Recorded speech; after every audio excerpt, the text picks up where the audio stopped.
Pagi, saya Diki Darmawan. Pada kesempatan kali ini saya akan mendemonstrasikan alat yang sudah saya buat.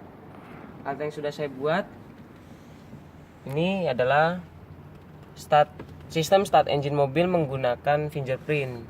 Jadi menghidupkan mesin mobil ini sudah tidak menggunakan anak kunci, melainkan menggunakan sidik jari yang sudah saya daftarkan.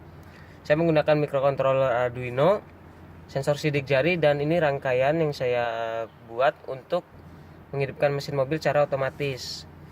Ini disambung ke sumber tegangan menggunakan port USB. Yang ini dihubung ke alarm dan otomatis starternya untuk menghidupkan mesin mobil secara otomatis. Nah, untuk menghidupkan alat ini saya terapkan pada mobil saya di Toyota Crown tahun 70. Jadi menghidupkannya hanya menekan tombol dan memberikan sidik jari yang sudah didaftarkan, maka mesin mobil akan menyala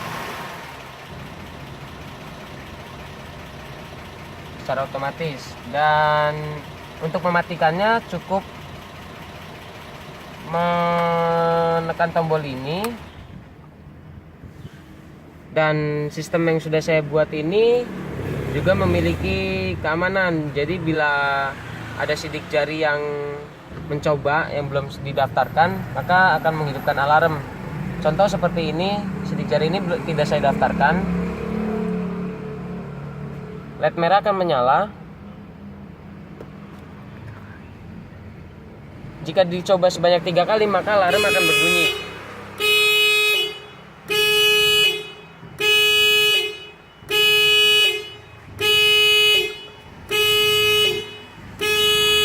Alarm ini akan berbunyi sebanyak 12 kali sesuai dengan program yang sudah saya buat.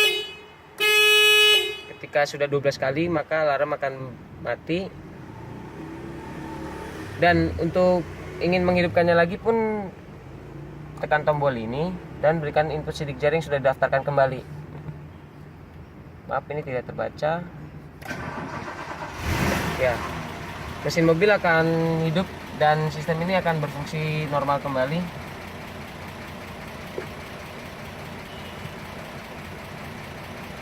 Untuk mematikannya, tekan tombol ini lagi.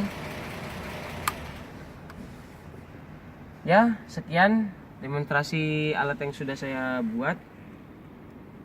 Jika ada kekurangan, saya mohon maaf. Sekian, terima kasih.